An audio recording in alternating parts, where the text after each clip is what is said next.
सभी को नमस्कार। अपन पढ़ रहे थे सरफेस केमिस्ट्री और उसके पार्ट 11 में कोलोइडी विलयनों के विभिन्न गुणों को अपने डिटेल में पढ़ा था। उसके कुछ गुण बाकी रह गए थे जो अभी अपन इस वीडियो में पढ़ेंगे। कोलोइडी विलयनों का एक बहुत ही महत्वपूर्ण गुण है जिसे अपन कहते हैं इलेक्ट्रोफोरेसिस, मतलब विद्युत कण संचलन। बहुत बार बोर्ड एग्जाम में इसके बारे में पूछा जाता है। देखिए, अपन जानते हैं कि जो कोलोइड होते हैं उनके सभी कणों पर एक समान आवेश पाए जाते हैं। या तो सभी कण धनावेशित होते हैं या सभी कण ऋण आवेशित होते हैं। इस प्रकार के कोलोइडी विलयन में इलेक्ट्रोड लगाकर अगर विद्युत धारा प्रवाहित करें तो कोलोइड के सभी कण अगर ऋणावेशित होंगे तो वो सारे के सारे एनोड की तरफ गमन करेंगे। इस कण संचलन को एनाफोरेसिस या ऋण कण संचलन कहते हैं। एनाफोरेसिस या ऋण कण संचलन कहते हैं।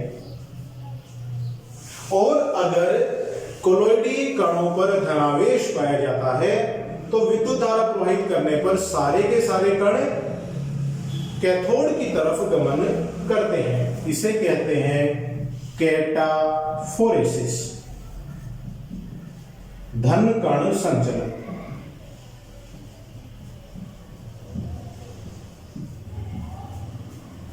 तो विद्युत कण संचलन दो प्रकार के हो गए, एनाफोरेसिस और कैटाफोरेसिस, ऋण कण संचलन और धन कण संचलन।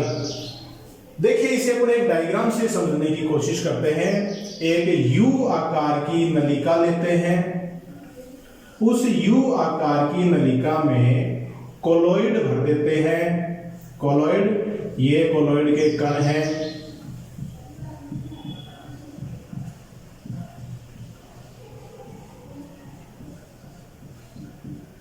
इसमें इस तरह से अपन ने ये इलेक्ट्रोड लगाया।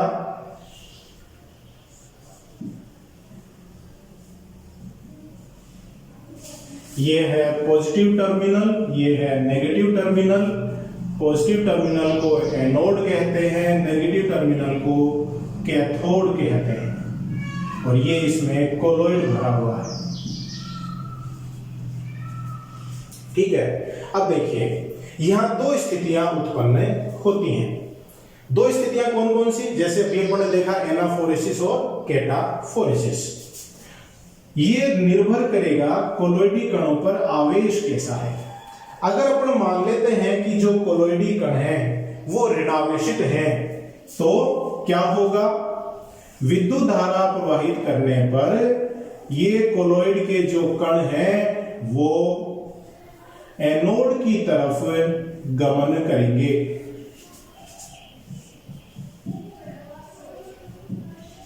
ये पॉजिटिव, नेगेटिव, ये एनोड और ये कैथोड। यहां आपने ये जो कोलोइड भरा हुआ है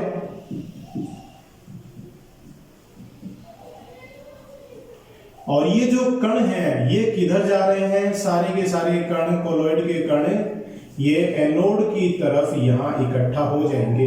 ये इधर जा रहे हैं एनोड की तरफ। एनोड की तरफ आकर्षित होंगे तो कैथोड वाली जो भुजा है उससे तो कण दूर जाएंगे और एनोड वाली भुजा या एनोड की तरफ ये आकर्षित होंगे। तो ये क्या हो गया? एनाफोरेसिस, ऋण कण संचलन। पता कैसे चलेगा? अपन जानते हैं कि जो कोलोइड है वो रंगीन होते हैं। तो अगर इस विलयन का ये सारे रंगीन कण एनोड वाली बाजू में या ये जो भुजा है यू आकार की नलिका की एनोड वाली भुजा में यहाँ पे आके इकट्ठा हो जाते हैं तो इसलिए अपन समझ लेंगे कि एनोड की तरफ कणों का गमन हो रहा है और ये एनाफोरेसिस है। जैसे अपन उदाहरण लें, AS2O3 या AS2S3 सॉरी, आर्सेनिक सल्फाइड का जो कोलोइडी विलयन है वो पीले रंग का होता है, येलो,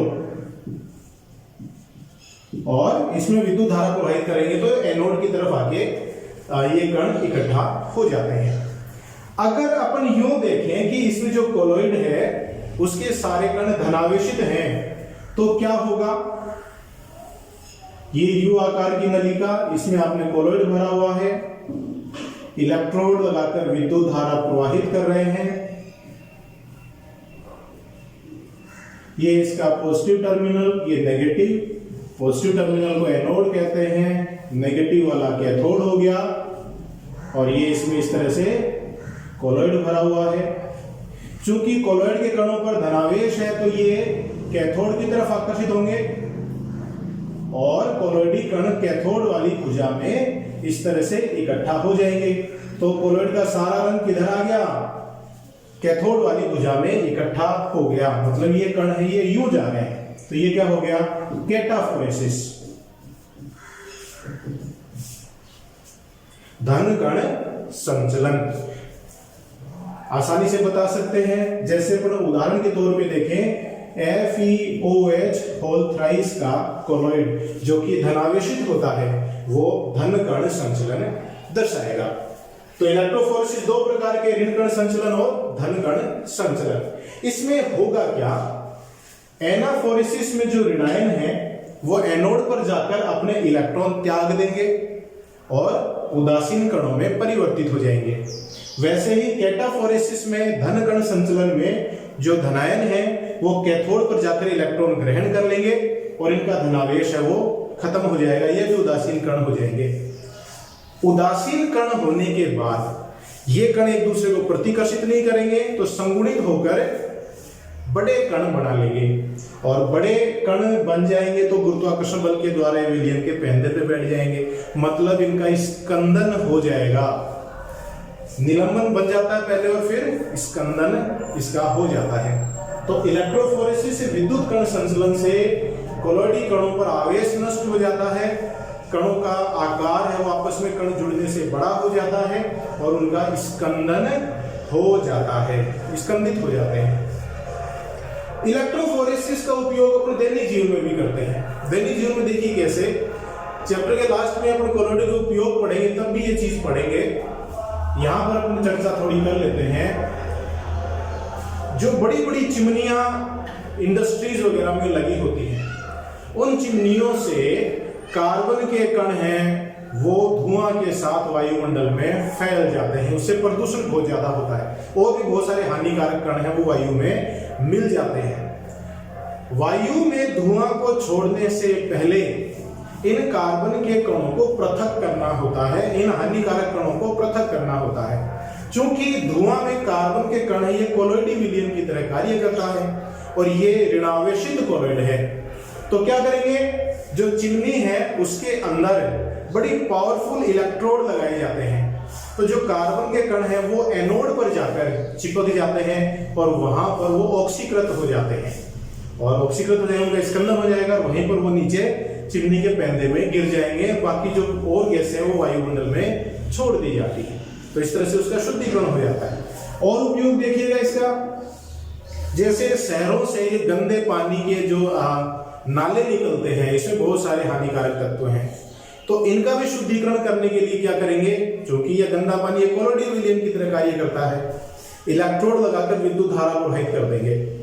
तो इसमें जो कोलोइडी कण है वो अपने विपरीत आवेशित इलेक्ट्रोड पर जाकर उदासीन हो जाएंगे और स्कंदित हो जाएंगे और वहीं वो इकट्ठा हो जाएंगे, बाकी का पानी आगे प्रवाहित कर दिया जाता है। तो ये हो गए इसके इलेक्ट्रोफोरेसिस के उपयोग। ठीक है, तो ये है इलेक्ट्रोफोरेसिस, विद्युत कण संचलन। कोलोइडी विलयनों का एक और महत्वपूर्ण गुण है, वो है स्कंदन। स्कंदन या ऊर्णन या अवक्षेपण। स्कंदन मतलब कोगुलेशन, ऊर्णन मतलब फ्लोक्यूलेशन और अवक्षेपण मतलब प्रेसिपिटेशन। देखिएगा, अपन जानते हैं कि जो कोलॉइड है उसका स्थायित्व किस कारण से है? उसके कणों पर एक समान आवेश के कारण उसका स्थायित्व है। अगर किसी विधि के द्वारा इस आवेश को नष्ट कर दें, उस कणों को उदासीन कर दें, तो कण है वो आपस में संगुणित होकर बड़े कणों का निर्माण कर लेंगे और उनका आकार 1000 नैनोमीटर से भी बड़ा हो जाएगा और उससे वो गुरुत्वाकर्षण बल के द्वारा या तो विलयन के पेंदे बैठ जाएंगे और अगर हल्के होंगे तो विलयन की सतह पर प्राप्त हो जाएंगे। इसे अपन क्या कह रहे हैं कि आवेश के नष्ट होने से परीक्षित प्रावस्था के कण परिक्षेपण माध्यम की सतह पर या उसके पेंदे पर पृथक होकर प्राप्त होना स्कंदन, ऊर्णन या अवक्षेपण कहलाता है। अब देखिएगा यहां वो आवेश को नष्ट कैसे किया जाए, ये अवक्षेपण या ऊर्णन या अवक्षेप स्कंदन होता कैसे है। सबसे पहले अपन बात करें द्रव स्नेही कोलॉइड की। द्रव स्नेही कोलॉइड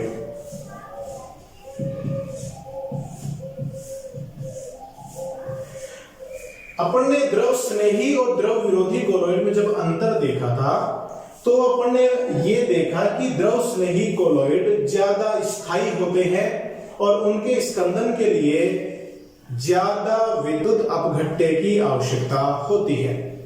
द्रव स्नेही कोलॉइड का जो स्थायित्व है उसके पीछे कारण क्या है?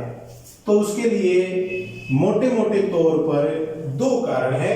एक है उसके कणों पर आवेश, कणों पर आवेश एक समान आवेश होगा तो कण एक दूसरे को प्रतिकर्षित करेंगे, और दूसरा है परिक्षेपण माध्यम के साथ आकर्षण बल।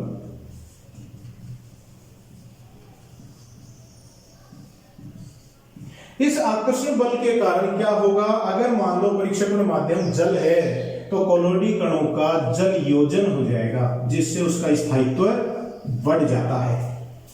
तो स्थायित्व का दो कारण है इसके, कणों पर आवेश और परिक्षेपण माध्यम के साथ आकर्षण बल है। तो इससे जो परीक्षित प्रावस्था है उनके कणों का जल योजन हो जाता है। ठीक है, अगर किसी विधि द्वारा ये दोनों गुण हटा दिए जाएं तो द्रव स्नेही कोलॉइड का भी स्कंदन किया जा सकता है। तो सबसे पहले अपन देखें कि परिक्षेपण माध्यम के साथ जो आकर्षण बल है उसको कैसे हटाएं, ये जल योजन कैसे हटाएं। तो द्रव स्नेही कोलॉइड में एल्कोहल या एसीटोन मिला दें, एल्कोहल या एसीटोन, तो उससे क्या होगा? जो जल योजन है वो नष्ट हो जाएगा, परीक्षित प्रावस्था के कणों के साथ जुड़े हुए जल के अणु हैं वो हट जाएंगे, तो ये आकर्षण बल नष्ट हो गया। फिर दूसरा जो इसका गुण है कणों पर आवेश, उसके लिए क्या करेंगे? अब उसमें विद्युत अपघट्य मिला देंगे। आकर्षण बल के हटने से अब इसमें थोड़ी सी मात्रा में ही अगर विद्युत अपघट्य मिला देंगे तो कणों पर आवेश नष्ट हो जाएगा और इसका स्कंदन किया जा सकता है। तो आसानी से स्कंदन करने के लिए पहले ये आकर्षण बल को नष्ट करना होता है जो अपन एसीटोन या अल्कोहल मिलाकर कर देते हैं। तो इस प्रकार से द्रव स्नेही कोलॉइड है उसका स्कंदन कर सकते हैं। द्रव विरोधी कोलॉइड की अगर अपन बात करें, द्रव विरोधी कोलॉइड, इसके स्कंदन की अगर अपन बात करें तो देखिएगा, सबसे पहले इसकी तुलना द्रव स्नेही से कर लें कि द्रव विरोधी कोलॉइड है उसके स्थायित्व के लिए इसके कणों पर आवेश है वो द्रव स्नेही के जैसा हो गया कि इसके सभी कणों पर एक समान आवेश है। और जो दूसरा कारक था परिक्षेपण माध्यम के साथ आकर्षण बल, वो द्रव विरोधी कोलॉइड में नहीं है। जो द्रव स्नेही में आकर्षण बल था वो द्रव विरोधी कोलॉइड में नहीं है। तो यहां पर आकर्षण बल को तो हटाने की आवश्यकता ही नहीं है, तो थोड़ी सी विद्युत अपघट्य की उपस्थिति में ही द्रव विरोधी कोलॉइड का स्कंदन हो जाता है, ऊर्णन या अवक्षेपण हो जाता है। तो दोनों में जो अंतर था वो इस आकर्षण बल की वजह से ही था। अब द्रव विरोधी कोलॉइड में कणों पर जो आवेश है वो किस प्रकार से नष्ट करें, तो उसके लिए कई विधियां हैं। जैसे अभी थोड़ी देर पहले अपने एक टॉपिक पढ़ा विद्युत कण संचलन, तो उससे भी कणों पर आवेश को नष्ट कर सकते हैं। विद्युत कण संचलन, इलेक्ट्रोफोरेसिस जिसको अपन कहते हैं, वही विलयन में इलेक्ट्रोड लगाकर विद्युत धारा प्रवाहित करेंगे। अगर कोलॉइडी कण धनावेशित है तो धन कण संचलन के द्वारा, और अगर ऋणावेशित है तो ऋण कण संचलन के द्वारा विपरीत आवेशित इलेक्ट्रोडों की तरफ जाकर वो उदासीन हो जाएंगे और स्कंदित हो जाते हैं। दूसरा देखिए, उबालकर,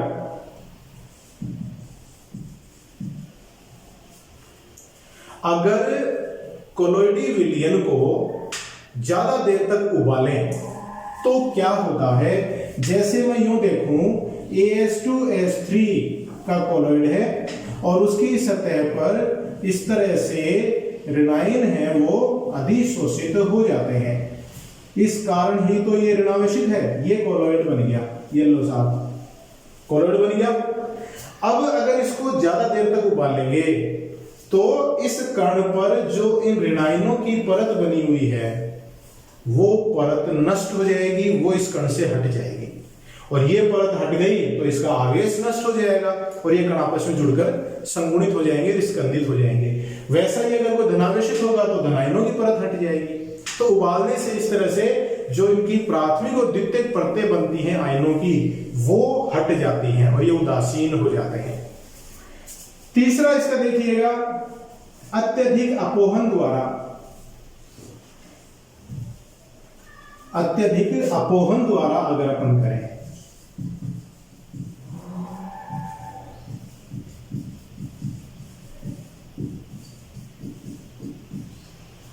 अपन ने अपोहन विधि देखी, अपोहन देखा, विद्युत अपोहन देखा। उसमें अपन क्या कर रहे थे, अर्धपारगम्य में झिल्ली में कोलॉइड भर के और उसके बाहर जल में या दूसरे माध्यम में इलेक्ट्रोड लगाकर विद्युत धारा प्रवाहित कर रहे थे। तो अतिरिक्त मात्रा में जो विद्युत अपघट्य कण है वो अर्धपारगम्य झिल्ली को पार करके कोलॉइडी विलयनों से बाहर निकल रहे थे। लेकिन अपोहन अगर बहुत ज्यादा कर दें तो क्या होगा, विद्युत अपघट्य के कण तो सारे निकल जाएंगे अर्धपारगम्य झिल्ली को पार करके। उसके बाद इलेक्ट्रोड है वो कोलॉइडी कणों पर इस तरह से जो आयनों की सतह बनी हुई है, परत बनी हुई है, प्राथमिक और द्वितीयक परत, उसको भी वो इलेक्ट्रोड आकर्षित करेंगे। तो उस आकर्षण बल से कोलॉइडी कणों पर प्राथमिक और द्वितीयक स्तर आयनों की वो भी नष्ट हो जाती है और वो उदासीन हो जाते हैं कोलॉइडी कण, और उदासीन होंगे तो संगुणित होकर स्कंदित हो जाएंगे। तो इस प्रकार से अत्यधिक अपोहन के द्वारा भी अपन उसको स्कंदित कर सकते हैं। एक देखिए और है इसमें, दो विपरीत आवेशित कोलॉइडों को मिलाकर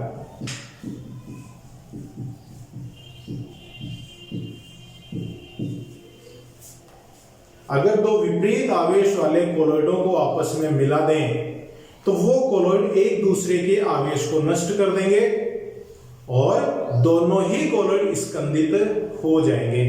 जैसे मैं उदाहरण के तौर पे लूं,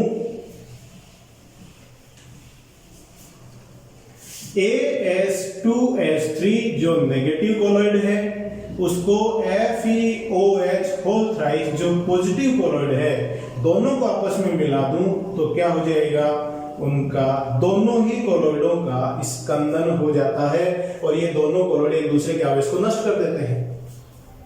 तो दो विपरीत आवेशित कोलॉइडों को आपस में मिलाकर भी उनके आवेश को नष्ट किया जा सकता है और उनका स्कंदन किया जा सकता है। नेक्स्ट कारक है आवेश को नष्ट करके स्कंदन कैसे करेंगे, वो है विद्युत अपघट्य मिलाकर।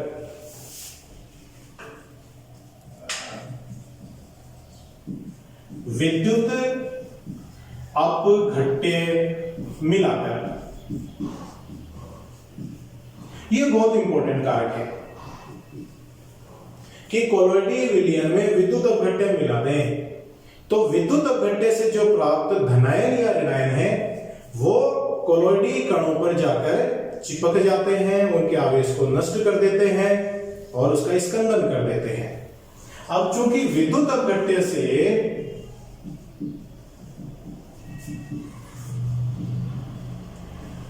दो प्रकार के आयन मिलते हैं, धनायन और ऋणायन।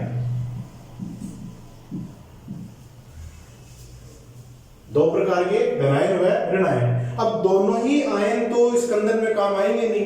अगर मान लो कोलोइड है वो ऋणावेशित है तो ये धनायन उसका स्कंदन करेंगे, और अगर कोलोइड धनावेशित है तो ऋणायन उसका स्कंदन करेंगे। जैसे उदाहरण के तौर पे देखिएगा, आपके पास कोलोइड है आर्सेनिक सल्फाइड का, ऋणावेशित कोलोइड है, नेगेटिव कोलोइड है। इस तरह से सल्फाइड आयन उसकी कणों की ऊपर प्राथमिक परत बना लेते हैं। उसमें आपने BaCl2 डाला, यह विद्युत अपघट्य है।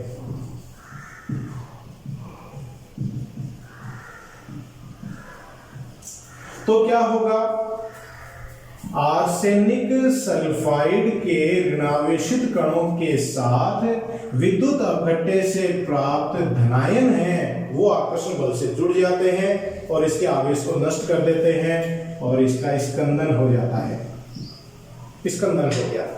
और अगर कोई धनावेशित कोलोइड है, जैसे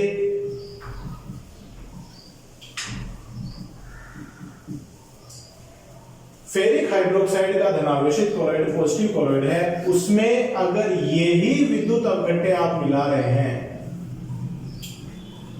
विद्युत अपघट्य, तो क्या होगा, विद्युत अपघट्य से प्राप्त जो ऋणायन है वो उसके साथ आकर्षण बल से जुड़ जाएंगे और उसके आवेश को नष्ट कर देंगे और इसका स्कंदन हो जाएगा। तो ऋणावेशित कोलोइड में इसके बेरियम +2 ने और धनावेशित कोलोइड में इसके क्लोराइड माइनस आयन ने स्कंदन किया है। तो विद्युत अपघट्य से प्राप्त आयनों में से वह आयन जो कोलोइडी विलयन का स्कंदन करता है, उस प्रकार के आयन को सक्रिय आयन कहते हैं।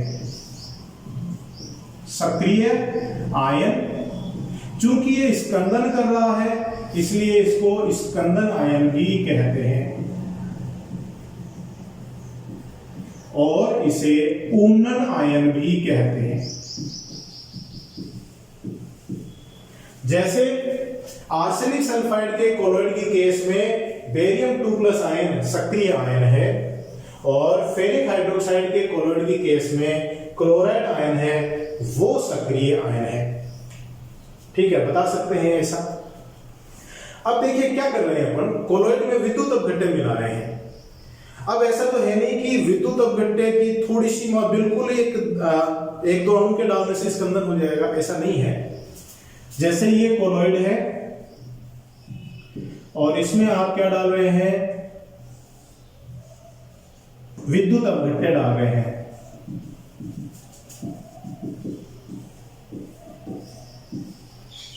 तो इस कोलोइड को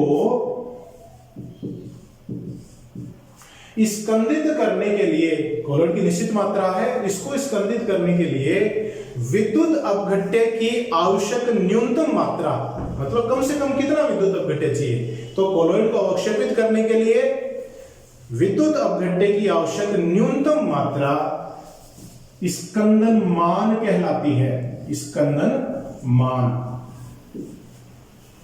ये विद्युत अपघट्य की न्यूनतम मात्रा है जो कोलोइड को स्कंदित कर देती है। स्कंदन मान को मिली मोल प्रति लीटर में लेते हैं। इसकी इकाई है स्कंदन मान की मिली मोल प्रति लीटर।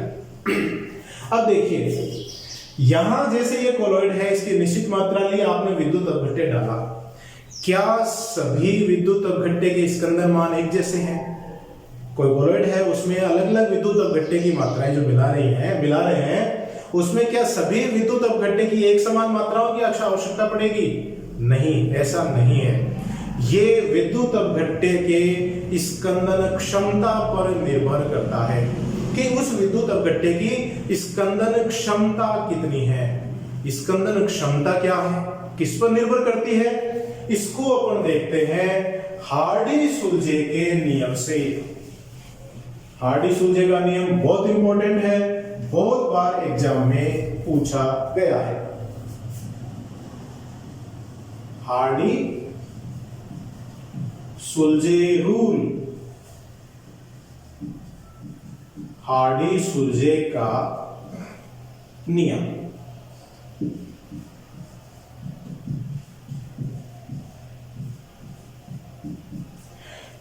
ये नियम क्या कहता है कि कोलॉइडों को स्कंदित करने के लिए आवश्यक विद्युत अपघट्य की स्कंदन क्षमता उससे प्राप्त सक्रिय आयन की संयोजकता पर निर्भर करती है। आयन की संयोजकता जितनी ज्यादा होगी उस आयन की स्कंदन क्षमता उतनी ज्यादा होगी, और आयन की स्कंदन क्षमता जितनी ज्यादा होगी उसका स्कंदन मान उतना कम होगा, मतलब उसकी कम मात्रा की आवश्यकता पड़ेगी। तो सबसे पहले अपन देख रहे हैं कि जो स्कंदन क्षमता है वो किसके समानुपाती है, आयनों की संयोजकता पर, मतलब आयनों के आवेश पर निर्भर करता है उसकी स्कंदन क्षमता का मान। उदाहरण के तौर पे देखिएगा, अगर मैं एनाइंस की बात करूं, मतलब ऋणायनों की बात करूं, तो उनके उदाहरण जैसे FeCN whole 6 4 minus, PO4 3 minus, SO4 2 minus और Cl माइनस, ये कुछ ऋणायन लिए हैं और उन ऋणायनों की स्कंदन क्षमता का ये क्रम है। इस पर एक आयन पे 4 माइनस है, स्कंदन क्षमता सबसे ज्यादा, फिर 3 माइनस वाला, फिर 2 माइनस वाला सल्फेट, 1 माइनस वाला क्लोराइड, ये स्कंदन क्षमता का क्रम है। अगर केटाइंस की बात करें उनके उदाहरण में तो Al3+, Ca2+, सोडियम प्लस, धनायन पर जितना ज्यादा धनावेश होगा उसकी स्कंदन क्षमता भी उतनी ही ज्यादा होती है। तो ये स्कंदन क्षमता उसकी संयोजकता पर निर्भर करती है। तो हार्डी-सुलजे की पहली बात तो क्या है कि किसी भी कोलॉइड के स्कंदन के लिए आवश्यक विद्युत अपघट्य से प्राप्त सक्रिय आयन की संयोजकता का मान जितना ज्यादा होता है उसकी स्कंदन क्षमता उतनी ही ज्यादा होती है। और दूसरी बात क्या है कि विद्युत अपघट्य से जो दो प्रकार के आयन प्राप्त हो रहे हैं, धनायन और ऋणायन, उसमें से वह ऋणायन स्कंदन के लिए उत्तरदायी होता है जिस आयन पर आवेश कोलॉइडी कणों से विपरीत होता है। कोलॉइडी कण अगर धनावेशित है तो विद्युत अपघट्य से प्राप्त ऋणायन सक्रिय आयन होगा, और अगर कोलॉइडी कण ऋणावेशित है तो विद्युत अपघट्य से प्राप्त धनायन है वो सक्रिय आयन की तरह व्यवहार करता है। क्लियर है, बिल्कुल सिंपल सी बात है। तो देखिए यहां पे स्कंदन क्षमता ज्यादा होगी तो स्कंदन मान कम होगा, स्कंदन मान है वो स्कंदन क्षमता के व्युत्क्रमानुपाती है।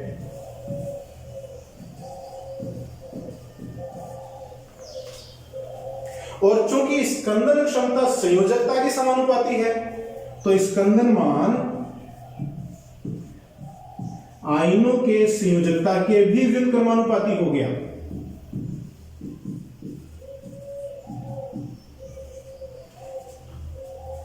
तो अगर किसी आयन की स्कंदन क्षमता ज्यादा है मतलब संयोजकता ज्यादा है तो उसके स्कंदन मान मतलब विद्युत अपघट्य की कम मात्रा की आवश्यकता पड़ती है। स्कंदन क्षमता को ज्ञात करने का एक फॉर्मूला भी है, वो देखिए, स्कंदन क्षमता बराबर विद्युत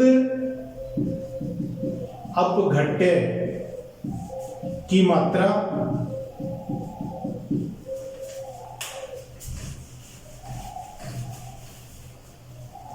गुणा मोलरता बटा विलयन का आयतन